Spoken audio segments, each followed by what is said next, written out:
Tá ligado? Estão me ouvindo? Pronto. Agora está livre, né, o áudio? Sim, podem falar. Tá, ok. Boa tarde a todos e todas. Eu, primeiramente, quero agradecer a oportunidade de participar mais uma vez do GT Moda e Mídia.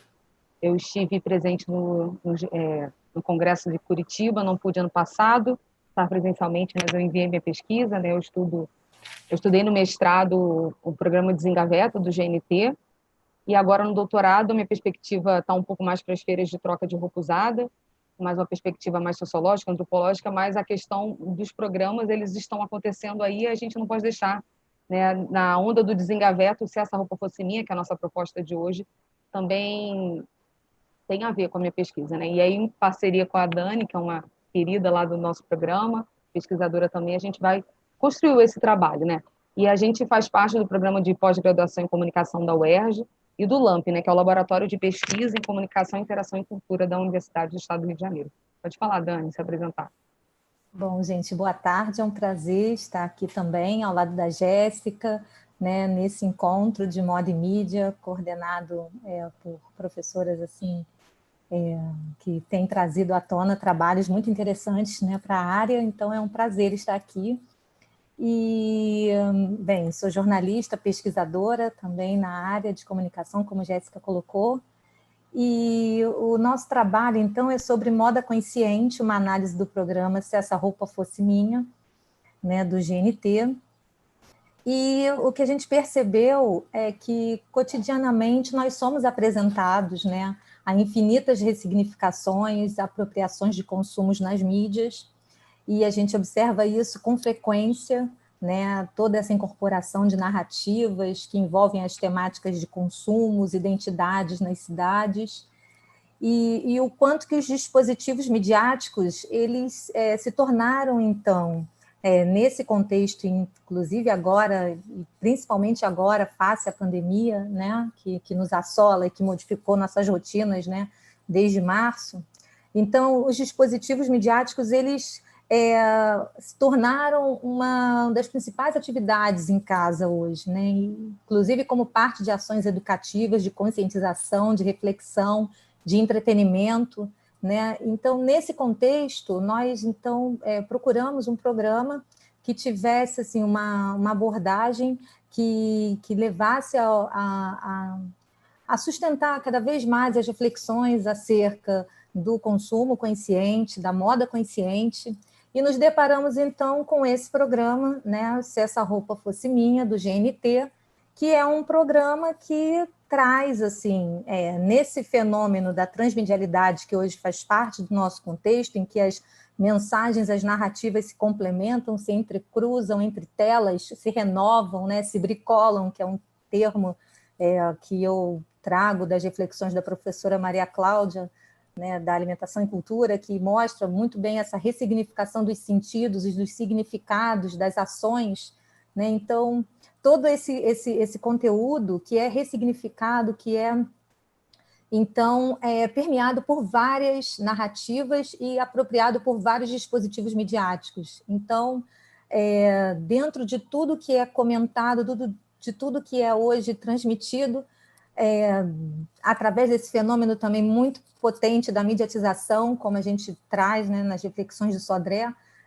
Então, procuramos assim que programa que, de repente, pudesse dar um subsídio maior ainda para as nossas reflexões, e nós encontramos, então, Se Essa Roupa Fosse Minha, do GNT, que com uma linguagem leve, bem-humorada, jovial, alegre, né, traz e dá o seu recado, né, complementando todo esse conteúdo que hoje vem sendo divulgado, né, sobre consumo consciente.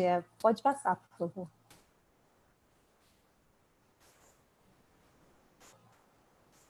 Então, esse programa, né, ele incentiva os telespectadores a consumirem roupas de segunda mão em brechós, né, e apresentando sempre um novo sentido, para esses espaços, além de promover um estilo de vida considerado pela atração mais sustentável. Então, o que a gente observa é que, nesse momento de pandemia, realmente as pautas sobre sustentabilidade, consumo consciente, elas repercutem em sensibilidades, elas nos tomam, né, no aspecto emocional, reflexivo, educativo, e isso tem tomado espaço urbano, tem tomado as mídias, né?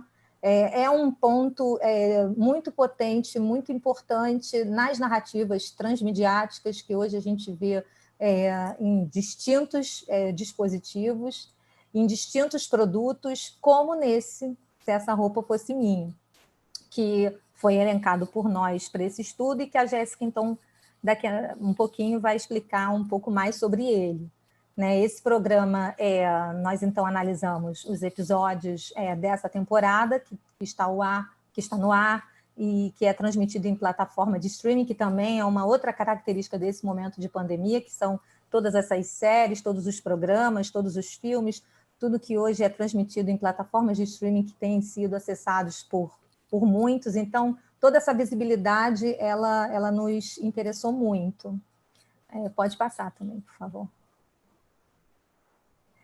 Então, a partir dessas ideias, né, nós construímos, então, uma questão, né, para esse estudo, né, e nós, então, refletindo sobre todas as pesquisas, Jéssica, que já é uma pesquisadora assídua no campo da sustentabilidade, então a gente poderia trabalhar juntas e verificar o que poderia ser interessante nesse momento para observar e para refletir.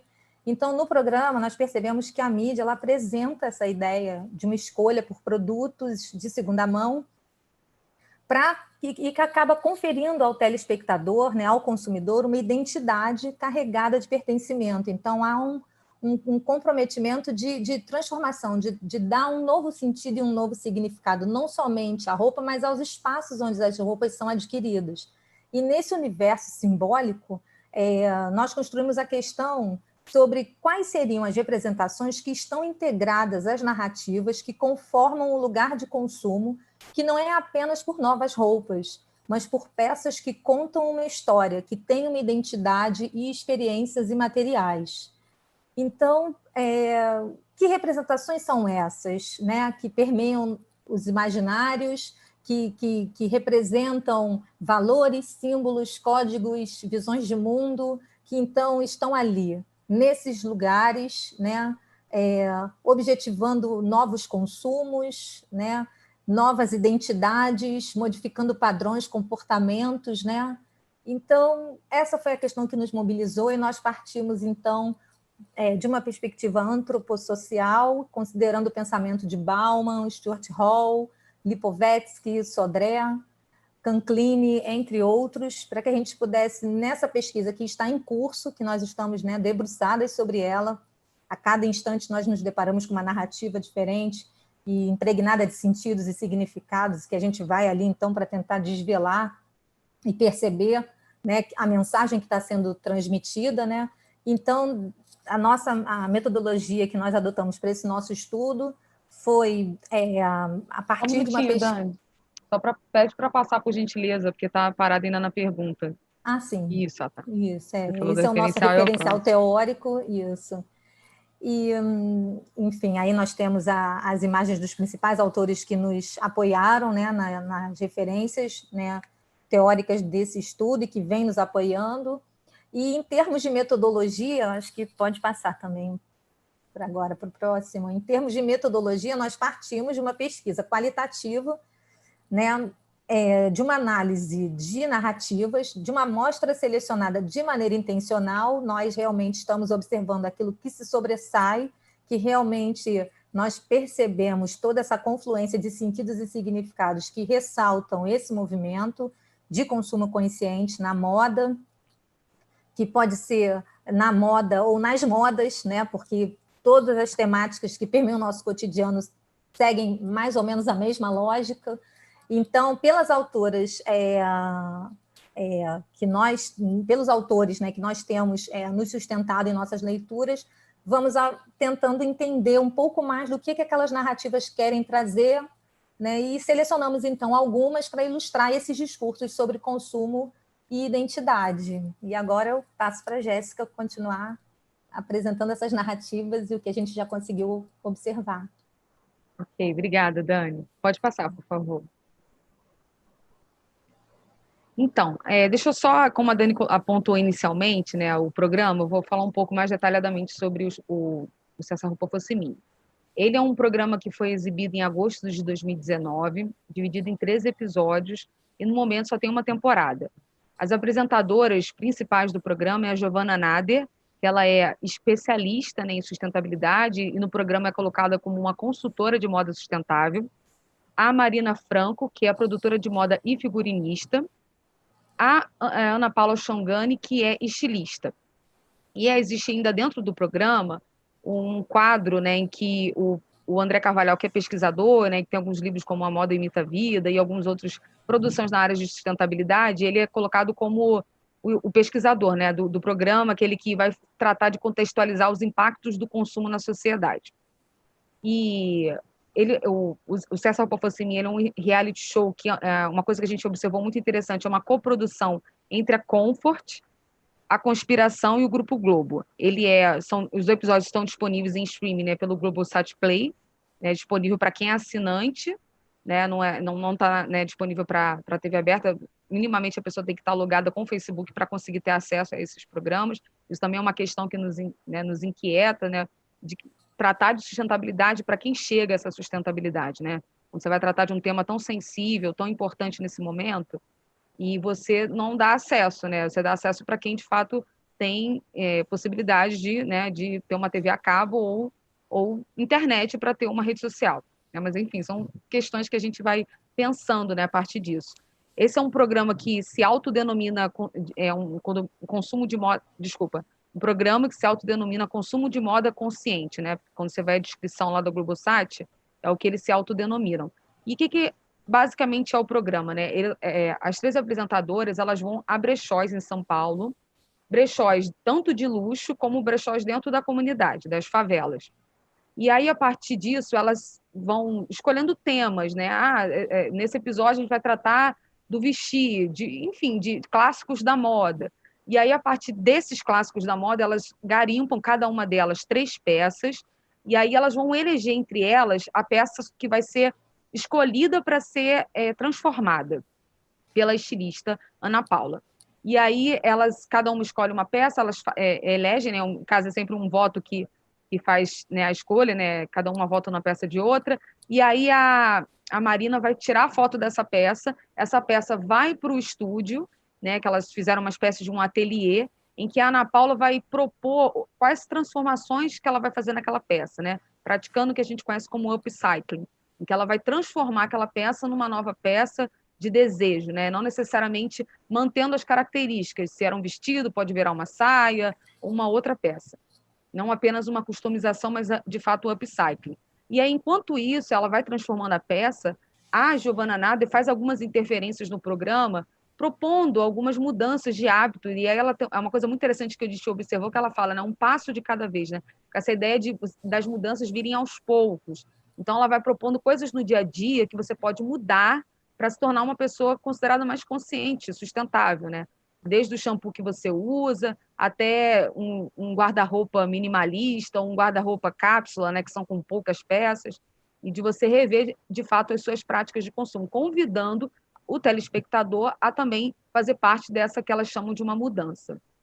E aí, depois que a Ana Paula faz essa transformação dessa peça que foi elegida, a Marina Franco, né, que é figurinista, vai criar produções de moda para essa peça. Nessa imagem dá para ver uma das produções, né, eu tirei, né, um print do frame do programa em que a Marina está mostrando a produção, e aí elas votam entre elas as produções prediletas, né? E, por fim, o André Carvalhal, durante o programa, vai fazendo essas intervenções para falar sobre os impactos do consumo. No último episódio da série, elas reúnem todas as peças dos programas e aí convidam pessoas do setor da moda, produtores, estilistas, consultores de imagem, para escolher e levar essas peças para casa. Né? Não envolve a compra de nada, só a pessoa escolhe e leva para casa. Basicamente, é assim que funciona a dinâmica do programa. E aí, o que a gente fez? Para poder criar, né, um norte para a nossa metodologia e a gente analisar o fenômeno a partir de algum recorte, já que são várias coisas que a gente consegue observar desde, né, das parcerias que o programa faz com grandes empresas e os discursos ali implícitos, a gente destacou algumas falas. E aí eu vou ler rapidamente. Com relação ao André Carvalhal, a gente destacou assim, né, mudando os nossos hábitos, aos poucos, a gente faz uma enorme diferença no mundo. Faça a sua parte, economize, preserve a natureza e seja um consumidor consciente. E algumas falas da Marina Franco, ela diz assim, as nossas escolhas dizem muito sobre nós.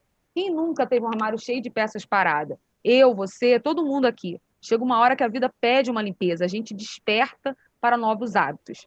O planeta está esgotado, seus recursos naturais estão se esgotando e as roupas são feitas a partir de recursos naturais. Fico feliz com a ideia de comprar uma coisa e reaproveitar. Pode passar, por favor. 5 minutos, tá? Tá, já estamos finalizando. Aí a Giovana Nader destaca, né? Tem uma infinidade de opções antes de você pensar pelo caminho mais fácil, que é comprar uma peça nova e já tem peça demais no mundo. Vamos ressignificar as que já estão por aqui. E, por fim, uma fala da Ana Paula que ela diz, né? Roupa foi feita para circular, vale garimpar, transformar, doar, trocar com os amigos e a família. Cada atitude conta, né? Então, a partir de todos esses discursos, a gente está, né, vem construindo a nossa pesquisa. Aí, por favor, já para as considerações. Então, o que a gente chegou, né? Deixa eu só tirar, que eu acho que eu fiquei em cima da... No último episódio do programa, né, o André Carvalhal conclui que mudando os nossos hábitos, aos poucos, a gente vai fazendo uma enorme diferença no mundo, né? A partir desses discursos que a gente destacou, né? E, então, o que a gente, né, a gente percebe, né, dentro de todos esses discursos? Que a gente é atravessado por um vasto repertório de representações, né, que elas estruturam narrativas, e essas narrativas elas nos ajudam a refletir sobre o papel da mídia nesse processo de construção e reconstrução, né, o tempo todo, de identidades no contexto da sociedade de consumo, né? Alguma das coisas. Quer complementar, Dani? Não, assim, que, na verdade, um episódio, se a pessoa tiver, assim, a possibilidade de assistir o primeiro episódio até, né, ela já vai perceber, colocando o olhar um pouco mais crítico, já começa a receber a infinidade de representações de menos é mais. Aos poucos, cada passo já vai fazendo a diferença. Então, assim, sem coerção, com leveza, mas o recado vai sendo dado a todo instante da ressignificação, desse movimento de novos usos e consumos das peças, né? Então, é uma infinidade mesmo de representações. O que a gente observa, né, tanto com a minha dissertação, que trata do desengaveta, é essa tendência de programas que abordam a temática da sustentabilidade, né, e como a moda se apropria dessa temática para pensar. E como a Dani colocou no início, né, do nosso trabalho, a questão da pandemia aflora ainda mais essas questões, quando, na verdade, diante de uma doença, enfim, de todo esse contexto que a gente vive, é preciso repensar os meios, né, a forma como a gente consome. É isso, eu agradeço, muito obrigada pela poder participar de mais um GT. Eu também agradeço muito ao seu convite, Jéssica, de me chamar para ser coautora na sua pesquisa, e agradeço muito a participação de todos que estão aqui, né, e as coordenadoras que nos acolheram. Muito obrigada. Aí deixamos os nossos contatos para alguém quiser fazer alguma troca, é isso. Muito obrigada. Isso aí.